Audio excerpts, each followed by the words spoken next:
मुझे हमेशा लगता था कि अगर मैं सच्चे दिल से प्यार करूंगी तो मेरे पति का परिवार अंततः मेरे लिए अपने दिल के दरवाजे खोल देगा और मुझे अपना लेगा।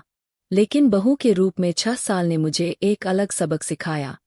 कुछ दरवाजे कभी नहीं खुलते, चाहे आप कितनी बार भी दस्तक दें।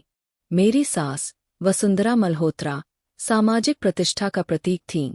सफल, शालीन, धीमी आवाज में बात करने वाली, हमेशा संयमित शक्ति का आभा मंडल बिखेरती हुई। वह मल्होत्रा परिवार की मुखिया थीं। उनकी आत्मा थीं, जहां उनका कहा कानून था और उनके फैसलों पर कोई सवाल नहीं उठाता था। मैं, अन्या या अन्नू, बस नई बहू थी, जिसे एक भव्य शादी के जरिए परिवार में लाया गया था, जिसमें किसी भी तरह की असली पारिवारिक गर्मजोशी नहीं थी। समीर से शादी के 6 सालों में मैंने कभी भी उस बड़े परिवार का हिस्सा महसूस नहीं किया। हर समारोह, त्योहार, सालगिरह मैं शारीरिक रूप से मौजूद होती थी, लेकिन हमेशा हाशिए पर। बातचीत सिर्फ अंदरूनी घेरे के लिए आरक्षित थी। गले मिलना, प्यार जताना सिर्फ कविता, कवि और जय के लिए था। वसुंधरा की सगी बेटियों के लिए, मेरे लिए कभी नहीं। मेरे पति समीर दयालु थे लेकिन निष्क्रिय थे। वह बुरे नहीं थे, लेकिन उनकी लगातार दोहराई जाने वाली बात चुप्पी से ज्यादा चोट पहुंचाती थी।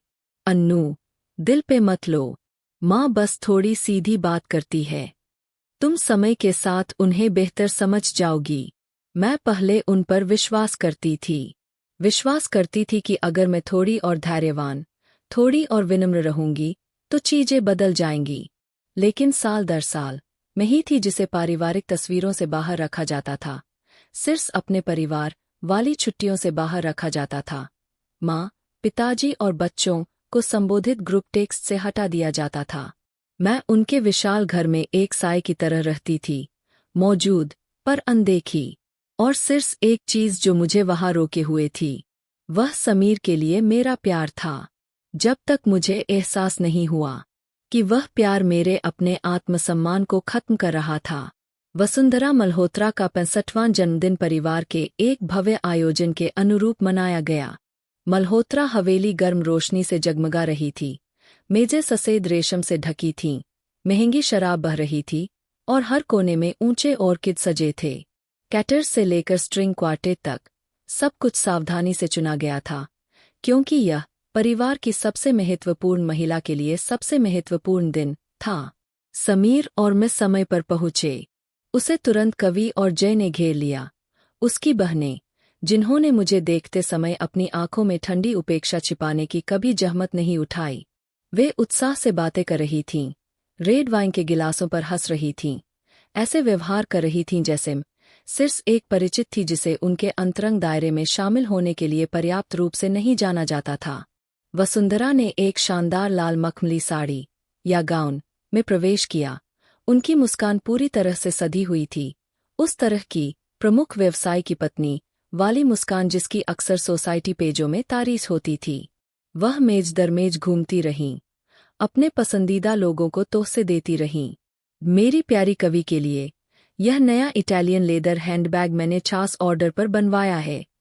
जय, बेटा, मुझे पता है तुम्हें फ्रेंच परफ्यूम कितना पसंद है ना? समीर, मैंने किसी से कहकर वह विंटेज घड़ी ढूंढवाई है जो तुम काफी समय से चाह रहे थे। मैं समीर के बगल में खड़ी थी, एक विनम्र मुस्कान लिए इंतजार कर रही थी। इसलिए नहीं कि मुझे तोहफे की उम्मीद थी, बल्कि इसलिए कि मैं सिर्फ एक नज़र, एक छोटे से इशारे की भूखी थी जो दिखाता कि मुझे भुलाया नहीं गया है। लेकिन फिर, अनगिनत बार की तरह, वसुंधरा बिना एक शब्द कहे मुझसे मुंह मोड़ कर चली गईं। यह तब तक नहीं बदला जब तक कवि ने मजाक में कहा, अरे माँ, क्या आपके पास अन्नू के लिए कुछ नहीं है? वसुंधरा हंसी। उनकी नजरें मुझ पर आकस्मिक उदासीनता से फिरीं। ओह बेटा, क्या मैं भूल गई? क्या हमारी सबसे छोटी बहू का भी जन्मदिन है? कुछ बिखरी हुई हंसी सुनाई दी। आंखें मेरी तरस उठीं, फिर जल्दी से हट गईं। यहाँ तक कि समीर ने भी सिर्फ एक अजीब सी मुस्कान दी, धीरे से मेरे कंधे पर थपथपाया और फुसफुसाया, इसे दिल पर मत लो, अन्नू, माँ बस मजाक कर रही है। मैंने अपने गले में उठते गोले को निगला। यह तोहसे के बारे में नहीं था। यह सार्वजनिक रूप से अपमानित होने की भावना थी। फिर से 6 साल की कोशिश के बाद मुझे सिर्फ यही मिला, खाने की मेज पर मजाक का पात्र बनना। मैं चुप रह सकती थी, इसे फिर से सह सकती थी, लेकिन इस बार मेरे अंदर कुछ टूट गया। मैंने अपने हैंडबैग में हाथ डाला और एक छोटा सा डब्बा निकाला, जो सुरुचिपूर्ण ढंग से रेशमी कागज में लिपटा हुआ था और लाल रिबन से बंधा था। मैं वसुंधरा की ओर बढ़ी।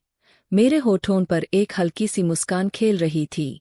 कोई बात नहीं, वसुंधरा जी, मैं आपको दोष नहीं देती, क्योंकि मैं आपको नहीं भूली। कमरा अचानक शांत हो गया। हंसी थम गई। वसुंधरा मुझे घूर रही थीं, मानो हैरान हो। मैंने डब्बा उनकी ओर बढ़ाया, धीरे से उनके हाथ में रख दिया। आखिरकार, यह आपका जन्मदिन है। आपकी बहू खाली हाथ कैसे आ सकती है? और वह पहला पल था जब उन्हें एहसास हुआ, आज भूली हुई बहू ने सब कुछ याद रखना शुरू कर दिया था। वसुंधरा ने तोहसे का डब्बा लिया। उनकी मुस्कान अभी भी टिकी हुई थी, विनम्र, गर्वित, लेकिन उनकी आंखों में अब सावधानी का निशान था। डब्बा बड़ा नहीं था, साफ सुथरा लिपटा हुआ, बाहरी तौर पर कुछ भी चिंताजनक नहीं था। फिर भी इसकी सादगी ने उन्हें हिचकिचाने पर मजबूर कर दिया। यह तुमने मेरे लिए लिया? उन्होंने पूछा। उनके लहजे में अविश्वास था, जैसे मैं किसी भी सार्थक चीज के लायक नहीं थी। मैंने सिर हिलाया, अभी भी मुस्कुरा रही थी। कृपया इसे खोलिए। यह उन सभी चीजों के लिए मेरे आभार का प्रतीक है, जो आपने मुझे पिछले 6 सालों में सिखाया है। मेरे शब्दों ने उन्हें रोक दिया। हमारे चारों ओर चांदी के बर्तनों की खनक बंद हो गई। सबने अपनी सांस रोक ली, यह महसूस करते हुए कि यह कोई साधारण जन्मदिन का तोहफा नहीं था। वसुंधरा ने धीरे धीरे रिबन खोला, रेशमी कागज को हटाया। अंदर एक मोटी फाइल सोल्डर थी, साफ सुथरी बंधी हुई, जिस पर आयकर विभाग या किसी वित्तीय प्राधिकरण की आधिकारिक मुहर लगी थी। कवर पर मोटे अक्षरों में छपा था, वित्तीय अनियमितताओं का सारांश, मल्होत्रा एंटरप्राइजेज। वसुंधरा के चेहरे का रंग उड़ गया। मैंने देखा कि उनके परफेक्ट मेकअप के नीचे से खून कैसे पीछे हट गया। उनका हाथ थोड़ा कांपा जब उन्होंने पहला पन्ना पलटा। कवि पास से झुक गई। जय उत्सुकता से अपनी माँ के कंधे पर झांक रही थी। उनकी भावभंगिमा को जिज्ञासा से स्तब्ध चुप्पी में बदलने में सिर्फ कुछ सेकंड लगे। ए माँ, यह क्या है? जय फुसफुसाई। ये तो कंपनी के खाते हैं। कवि हकलाई। मैं वाइन टेबल की तरस गई, शांति से अपने लिए एक और गिलास भरा और एक घूंट लिया, जैसे किसी नाटक में एक शांत दृश्य परिवर्तन देख रही हूँ। मैंने पिछले कुछ महीनों में सिर्फ कुछ खाली समय बिताकर थोड़ी रिसर्च की। काशी संयोग की बात है। वास्तव में, वसुंधरा जी। वसुंधरा ने ऊपर देखा, उनकी आंखें जल रही थीं। तुम्हें यह कहाँ से मिला? उनकी आवाज ने अपना सामान्य संयम खो दिया था। यह सब कानूनी रूप से प्राप्त सार्वजनिक जानकारी है। हालांकि इसे देखने के लिए बहुत ध्यान देना पड़ता है। मैंने उनकी आंखों में आंखें डालकर बेझिझक जवाब दिया। अशोक मल्होत्रा, मेरे ससुर, अब आगे आए, अपनी पत्नी के हाथ से साइल ले ली। जैसे ही उन्होंने तीसरा पन्ना पलटा, उनका चेहरा राख जैसा हो गया। उनके हाथ कठोर हो गए, अपना सामान्य शांत व्यवहार खो बैठे। वसुंधरा, यह मेरा रिटायरमेंट अकाउंट है। तुमने यहाँ से पैसे निकाले। किसी ने सांस नहीं ली, कोई नहीं बोला। भव्य कमरा तुरंत एक मूक युद्ध के मैदान में बदल गया। वसुंधरा ने अपनी मुट्ठियां भींच लीं। उनके होंठ ऐसे हिल रहे थे जैसे कोई बहाना ढूंढ रहे हों, लेकिन नंबर झूठ नहीं बोलते थे। और मेरे 6 साल की चुप्पी आखिरकार बोल रही थी। मैंने कमरे में नजर दौड़ाई, वह जगह जिसने मुझे हमेशा छोटा, महत्वहीन महसूस कराया था। अब हर नजर मुझ पर टिकी थी, आश्चर्य, अविश्वास और डर की एक झिलमिलाहट से भरी हुई। मैं मुस्कुराई, 6 साल में पहली बार, एक सच्ची मुस्कान, क्योंकि मुझे पता था, खेल अब पलट चुका था। कभी चहल पहल वाला कमरा अब सिर्फ कागजों की सरसराहट और उन लोगों की भारी सांसों से भरा था जो धीरे धीरे अपने धोखे की हद को समझ रहे थे। अशोक जी अभी भी फाइल पकड़े हुए हर पंक्ति को ऐसे स्कैन कर रहे थे जैसे अपनी बुढ़ापे के लिए बचाए गए जीवन भर की कहानी को फिर से पढ़ रहे हों। कवि उनके बगल में जमी खड़ी थी, उसके वाइन ग्लास पर पकल सफेद हो गई थी। जय अब मुस्कुरा नहीं रही थी। उसके हाथ में एक बैंक स्टेटमेंट था, उसकी आंखें सदमे से चौड़ी थीं। इसमें पिताजी के खाते से व्यक्तिगत हस्तांतरण क्यों दिखाया गया है? जय ने पूछा, उसकी आवाज धीमी, लगभग टूटती हुई थी। वसुंधरा ने अपने हाथ कस लिए, उनकी आवाज तेज थी। तुम बच्चे कुछ नहीं समझते। मैंने सिर्फ अस्थायी रूप से पैसे उधार लिए थे, मैं उन्हें वापस करने वाली थी। यह सब इस परिवार के लिए, कंपनी को बचाने के लिए था। मैंने एक कदम आगे बढ़ाया, सीधे उनकी ओर देखते हुए। परिवार के लिए या अपनी इज्जत के लिए, वसुंधरा जी?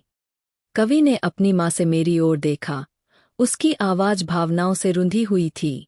आपने मुझसे कहा था कि जब मुझे अपने अपार्टमेंट के डिपॉजिट के लिए पैसों की जरूरत थी तो आपके पास एक पैसा भी नहीं था। आपने कहा, मुझे आत्मनिर्भर बनना सीखना होगा। जय ने बरसीले लहजे में कहा, और जब मेरी नौकरी चली गई तो मुझे दोस्तों से उधार लेना पड़ा क्योंकि आपने दावा किया था कि कंपनी संघर्ष कर रही है। अशोक जी ने कुछ नहीं कहा, वह बस कुछ कदम पीछे हट गए। साइल अभी भी उनके हाथ में थी, उनका सीना भारी हो रहा था। मुझे पता था कि यह पल निर्णायक था। वसुंधरा, हालांकि अभी भी अपनी गर्वित बाहरी छवि बनाए रखने की कोशिश कर रही थीं, अपनी खूबसूरत लाल साड़ी में जकड़ी हुई लग रही थीं। वह समीर की ओर मुड़ी, जो इस पूरी परीक्षा के दौरान एक मूर्ति की तरह गतिहीन खड़ा रहा था। समीर, कुछ कहो, यह मुझे बर्बाद करने की कोशिश कर रही है। समीर ने मुझे देखा, फिर अपनी माँ को। वह हकलाया, ए अन्नू, क्यों? तुमने ऐसा क्यों किया? एक खोखली हंसी मुझसे निकली। मैंने क्या किया? मैंने सिर्फ तुम्हारी माँ को जन्मदिन का तोहफा दिया। उस तोहफे के अंदर जो है, वह उन्होंने खुद बनाया है। मैंने वसुंधरा की आंखों को बदलते देखा। क्रोध भड़क उठा, लेकिन गुस्से के नीचे डर था। फिर अचानक अशोक जी ने अपना सीना पकड़ लिया, उनका चेहरा दर्द से विकृत हो गया और वह घुटनों के बल गिर पड़े। हाहाकार मच गया। पिताजी, समीर चिल्लाया, आगे बढ़ते हुए। अशोक जी! हे भगवान! वसुंधरा चीखीं, लेकिन वह जमी रहीं। उनके हाथ हवा में बेकार मंडरा रहे थे। मैंने 3 सेकंड के भीतर एम्बुलेंस 102/108 डायल कर दिया था। अपनी आवाज शांत रखते हुए मैंने हवेली का पता दिया, फिर एक तरस हट गई, धीमी गति की फिल्म की तरह सामने आते हंगामे को देखते हुए। जब सब लोग उन्मत्त रूप से अशोक जी की देखभाल कर रहे थे, एक बात स्पष्ट थी, वसुंधरा ने अपने पति को नहीं छुआ, उन्हें नहीं संभाला, उनका माथा नहीं पोंछा। वह सिर्फ रोईं और अभिनय किया, ठीक वैसे ही जैसे उन्होंने सालों तक एक आदर्श माँ, पत्नी और परिवार की मुखिया की भूमिका निभाई थी। सिवाय इस बार के, दर्शक मेकअप के पार देख सकते थे। सायरन की आवाज निजी ड्राइव पर गूंजी। Paramedic stretcher, medical bag, monitor के साथ अंदर भागे। लोग उन्हें रास्ता देने के लिए अलग हो गए। मैं स्थिर खड़ी रही, देखती रही, उदासीनता से नहीं, बल्कि इसलिए कि पहली बार मैं सब कुछ उस घेरे के बाहर से देख रही थी जिसे उन्होंने मुझे हमेशा बाहर धकेलने की कोशिश की थी। अशोक जी को अर्धबेहोशी की हालत में बाहर ले जाया गया। उनका चेहरा भूरा था, पसीने की बड़ी बूंदें उनके कनपटियों से लुढ़क रही थीं। समीर एम्बुलेंस बेंच पर उनके बगल में बैठा था, काँप रहा था, अपने पिता का हाथ पकड़े हुए बार बार दोहरा रहा था, पिताजी, हिम्मत रखिए, पिताजी। और वसुंधरा, वह दरवाजे के पास घुटनों के बल बैठ गईं, अपना चेहरा ढंककर नाटकीय रूप से सिसकने लगीं। लेकिन मैंने ध्यान दिया, कोई आंसू नहीं गिरे। वह सही जगह पर, सही समय पर, सही तीव्रता से रोईं, जैसे कि यह एक अच्छी तरह से अभ्यास की गई भूमिका हो। जब एम्बुलेंस गायब हो गई तो लोग धीरे धीरे अंदर वापस आ गए। कोई नहीं बोला। पार्टी वीरान पड़ी थी। फूल फर्श पर बिखरे थे। केक बिना कटा हुआ था। शराब के गिलास आधे खाली थे। लिविंग रूम में अब कोई एक साथ खड़ा नहीं था। कवि ने सबसे पहले चुप्पी तोड़ी। माँ, आप पिताजी के रिटायरमेंट के पैसे कैसे ले सकती है? क्या यह सच है? जय ने पीछे से कहा। उसकी आवाज पहले से कहीं ज्यादा तेज थी। और सिर्फ यही नहीं, आपने हमसे झूठ बोला। इतने सालों तक हम संघर्ष करते रहे, जबकि आप निजी खातों में पैसा छिपाती रहीं। वसुंधरा ने आखिरकार ऊपर देखा। उनकी आंखें लाल थीं, उनकी आवाज कर्कश थी। मैंने यह परिवार की इज्जत बचाने के लिए किया। इसके बिना कंपनी बहुत पहले ढह गई होती। मैंने कहा। मेरी आवाज ठंडी थी।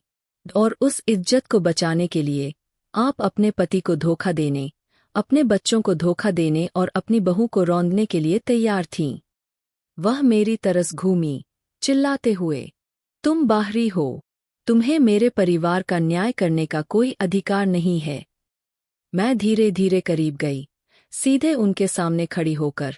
मेरी आवाज स्थिर थी। 6 सालों तक आपने मुझे रोज याद दिलाया कि मैं बाहरी हूं। तो आज आप मुझे बाहर खड़े होकर सच बोलने के लिए दोष नहीं दे सकती। वसुंधरा कांप उठीं। उनकी आंखें समीर को ढूंढ रही थीं, जैसे कोई अंतिम जीवन रेखा हो। समीर, कुछ कहो। यह हमारे परिवार को तोड़ रही है। समीर ने मुझे देखा। वह पत्नी जो 6 साल तक उसके साथ खड़ी रही थी, फिर अपनी माँ की ओर मुड़ा। अन्नू, क्या तुम्हें इसे इतना आगे ले जाना जरूरी था? क्या तुम बदला लेने की कोशिश कर रही हो? मेरे सीने में एक ठंडी दरार दौड़ गई। जय ने उसे अविश्वास से देखा। क्या तुम सच में अभी अन्नू को दोष दे रहे हो? कवि ने सिर्फ निराशा में अपना सिर हिलाया। तुम सच में अंधे हो, समीर। माँ ने यह खुद किया है। अन्नू ने सिर्फ इसे सामने लाया है। समीर को हिचकिचाते देख वसुंधरा ने अपना आखिरी पत्ता खेला। जब तुम छोटे थे, तुम ही थे जो मुझे समझते थे। सिर्फ तुम पर ही मुझे भरोसा था। मैंने उसे देखा, एक आखिरी बार, और जब मैंने उसकी नज़र को डगमगाते देखा, अब मेरी आंखों से नहीं मिल रही थी। मुझे पता था कि सब खत्म हो गया है। मैंने अपनी शादी की अंगूठी उतारी, आगे बढ़ी और उसकी हथेली में रख दी। मैंने तुम्हारा इंतजार किया कि तुम मुझे चुनोगे। 6 साल तक, समीर, तुमने कभी नहीं चुना। और आज मैंने इंतजार करना छोड़ दिया है। किसी ने मुझे नहीं रोका। किसी ने वसुंधरा का बचाव नहीं किया। किसी ने सच्चाई से इनकार नहीं किया। क्योंकि अब तक उनका अपना परिवार बिखर चुका था, किसी बाहरी के कारण नहीं, बल्कि घर की सबसे शक्तिशाली महिला के लालच और धोखे के कारण। हम पूरी रात अस्पताल के गलियारे में बैठे रहे। एंटीसेप्टिक की तेज गंध हवा में भरी थी। ओवरहेड घोषणाएं समय समय पर गूंजती रहती थीं। कोई नहीं बोला। परिवार में किसी ने एक दूसरे को सीधे देखने की हिम्मत नहीं की। जैसे कि अदृश्य धागे जो कभी उन्हें बांधते थे, टूट गए हों, घंटों पहले हवेली के फर्श पर कहीं बिखर गए हों। मैं आखिरी बेंच पर बैठी थी, दूसरों से दूरी बनाए हुए। कोई आंसू नहीं, कोई गुस्सा नहीं, कोई दर्द नहीं, बस एक ठंडी, खाली हल्कापन, जैसे मेरे अंदर कुछ आखिरकार मर गया हो और मुझे अब उसे पकड़कर रखने की जरूरत नहीं थी। जय ने चुप्पी तोड़ी। माँ, आप कंपनी के नुकसान को कवर करने के लिए पिताजी के पैसे का इस्तेमाल कैसे कर सकती है? आप जानती थीं कि उन्होंने पूरी जिंदगी वह बचत की थी। कवि ने ठंडेपन से कहा, और मुझसे झूठ बोलना, यह कहना कि जब मुझे अपने डाउन पेमेंट में मदद की जरूरत थी तो आप 20,000 रुपये भी नहीं दे सकती थीं। क्या आप जानती है कि मुझे ज्यादा ब्याज वाला लोन लेना पड़ा? वसुंधरा सीधी बैठी रहीं। उनकी आंखें लाल थीं लेकिन सूखी थीं। उनके हाथ में एक टिश्यू एक तंग, फटे हुए गोले में सिमटा हुआ था, आंसू पोंछने से नहीं, बल्कि उनके कांपते हाथों के तनाव से। मेरे पास कोई और चारा नहीं था। वह बड़बड़ाई, मुश्किल से सुनाई दे रहा था। मैंने तब कहा, अस्पताल आने के बाद पहली बार। हर चुनाव के परिणाम होते हैं वसुंधरा जी। आपने सच्चाई चुनने के बजाय अपनी प्रतिष्ठा बचाने के लिए अपने पूरे परिवार को धोखा देना चुना। वह मेरी तरस मुड़ीं। उनकी आंखें चमक उठीं। तुम्हें इससे क्या मिलता है? संतुष्टि। हाँ। मैंने सिर हिलाया। मेरे चेहरे पर एक छोटी, उदास मुस्कान थी। मुझे कुछ नहीं मिलता। मैं बस एक भूली हुई छाया की तरह जीना नहीं चाहती थी। अपमानित, अपनी ही शादी में एक बाहरी की तरह व्यवहार किया जाना। वसुंधरा ने जवाब देने के लिए मुंह खोला, फिर रुक गईं। वह जानती थीं, अब कोई उनकी तरस नहीं था। घंटों बाद डॉक्टर ने हमें सूचित किया कि अशोक जी स्थिर है, लेकिन उन्हें और निगरानी की जरूरत होगी। वसुंधरा को छोड़कर सभी ने राहत की सांस ली। जो बेंच पर गिर गईं, अपना चेहरा हाथों में छुपा लिया। आखिरकार दबी हुई सिसकियां बाहर निकलीं, लेकिन कोई उन्हें सांत्वना देने के लिए आगे नहीं बढ़ा। इसलिए नहीं कि उन्हें परवाह नहीं थी, बल्कि इसलिए विश्वास मरम्मत से परे टूट चुका था। कुछ दिनों बाद, जब अशोक जी ज्यादा सतर्क थे, उन्होंने अपनी पत्नी से बात नहीं की। उन्होंने मुझे अपने बिस्तर के पास बुलाया और धीरे से पूछा, अन्नू, क्या तुम्हारे पास उस साइल की प्रतियां है? मैंने सिर हिलाया। उन्होंने अपनी आंखें बंद कर लीं। एक लंबी, थकी हुई सांस छोड़ी। अच्छा है। मुझे अपने वकील के लिए उनकी जरूरत होगी। अगले दिन वसुंधरा को अधिकारियों से सम्मन मिला। खबर लीक हो गई, जिससे व्यापार समुदाय में हलचल मच गई। अनुबंध निलंबित कर दिए गए। शेयरधारकों ने हाथ खींच लिए। प्रेस ने रिपोर्ट करना शुरू कर दिया। मल्होत्रा एंटरप्राइजेज गंभीर वित्तीय कदाचार के लिए जांच के दायरे में। वसुंधरा मल्होत्रा, जो कभी शक्ति और शालीनता का शिखर थीं, एक सप्ताह से भी कम समय में गपशप, संदेह और परिहार का विषय बन गईं। कवि और जय ने अपने शेयर पूरी तरह से बेचने का फैसला किया।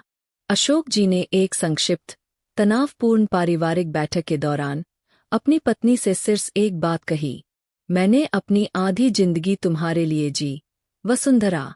अब मैं अपनी बाकी जिंदगी अपने लिए जीऊंगा। मैं चुपचाप कोने में खड़ी वसुंधरा को देख रही थी। उनके कभी संवरे बाल अब बिखरे हुए थे। उनकी आंखों की गर्वित चमक गायब थी। उनका चेहरा अपना सामान्य संयम बनाए रखने में असमर्थ था। वह महिला जिसने उस हवेली में रानी की तरह राज किया था, अब सिर्फ एक अकेली महिला थी जो अपने बनाए और फिर खुद ही जला दिए गए राज्य के खंडहरों का सामना कर रही थी। मैंने एक शांत रविवार की सुबह मल्होत्रा हवेली छोड़ दी। इसलिए नहीं कि किसी ने मुझे जाने के लिए कहा था, नहीं किसी बहस के कारण। यह बस समय था। मैंने कुछ जोड़ी कपड़े मोड़े, उन्हें एक छोटे सूटकेस में रखा और एक पल के लिए उस कमरे में खड़ी रही जो हमारा वैवाहिक शयन कक्ष था, जहां मैंने कभी एक वास्तविक परिवार का सपना देखा था, जहां मैं कई रातें चुपचाप रोई थी, यह महसूस करते हुए कि मैं यहाँ की नहीं हूँ। समीर दरवाजे पर चुपचाप खड़ा था। उसने पिछले कुछ दिनों में ज्यादा ध्यान देने की भद्दी कोशिश की थी। मेरे लिए सूप लाना, क्या तुम ठीक हो, जैसे अस्पष्ट सवाल पूछना, संक्षिप्त टेक्स्ट भेजना। लेकिन एक बार भी उसने यह नहीं कहा, मैं गलत था, मुझे माफ कर दो। और मुझे अब उसकी जरूरत भी नहीं थी। अन्नू, क्या तुम सच में जा रही हो? उसने पूछा। उसकी आवाज धीमी थी। मैंने सिर हिलाया। हाँ, मैंने 6 साल तुम्हारा इंतजार किया कि तुम मुझे चुनोगे, समीर। अब मैं खुद को चुन रही हूँ। मैंने फिर से अंगूठी उतारी। इस बार कोई आंसू नहीं। मैंने उसे उसकी हथेली में रख दिया। ठंडा, हल्का, उस प्यार की तरह जिसे उसने पकड़ा तो था लेकिन कभी सही मायने में संभाला नहीं। उसने इसके चारों ओर अपनी मुट्ठी भींच ली लेकिन कुछ और नहीं कहा। मैं बड़े लोहे के गेट से बाहर निकल गई। एक आखिरी बार हवेली पर नजर डाली। कभी एक सपना, फिर एक दुस्वप्न। जब से अशोक जी ने तलाक के लिए अर्जी दी, वसुंधरा लगभग अदृश्य हो गईं। खाते फ्रीज, प्रतिष्ठा बर्बाद, दोस्त चले गए। पूर्व रानी एक ठंडी, खामोश हवेली में खाली कमरों के साथ रह गई थी। कवि और जय बाहर चले गए, अपनी मां से संपर्क काट दिया। उन दोनों ने मुझे संदेश भेजे, मुझे धन्यवाद देते हुए कहा कि मेरे बिना उन्हें कभी धोखे की गहराई का पता नहीं चलता। और समीर, कुछ हफ्तों बाद उसने टेक्स्ट किया, मुझे अब समझ आया, तुम सही थी। मुझे शुरू से ही तुम्हारे साथ खड़ा होना चाहिए था। मैंने संदेश देखा, न तो गुस्सा महसूस हुआ और न ही दुख, बस एक शांत सा अंतिम भाव। मैंने हल्की सी मुस्कान दी और उसका नंबर ब्लॉक कर दिया, क्योंकि मुझे पता था मैं वह महिला नहीं थी जो पहले थी, जो अपने पति का इंतजार कर रही थी कि वह उसे अपनी मां पर चुनेगा। मैं वह महिला थी जिसने उस जगह को छोड़ने का फैसला किया था जहां वह नहीं थी, और खुद के पास लौट आई थी। शायद मैंने उस शादी से कुछ भी ठोस हासिल नहीं किया, कोई संपत्ति नहीं, कोई रुतबा नहीं, कोई परिलक्षित महिमा नहीं, लेकिन मैं सबसे महत्वपूर्ण चीज साथ ले गई, मेरा अपना आत्मसम्मान और छोड़कर जाने का साहस। और कभी-कभी बस इतना ही काफी होता है, शानदार रंग से फिर से शुरू करने के लिए।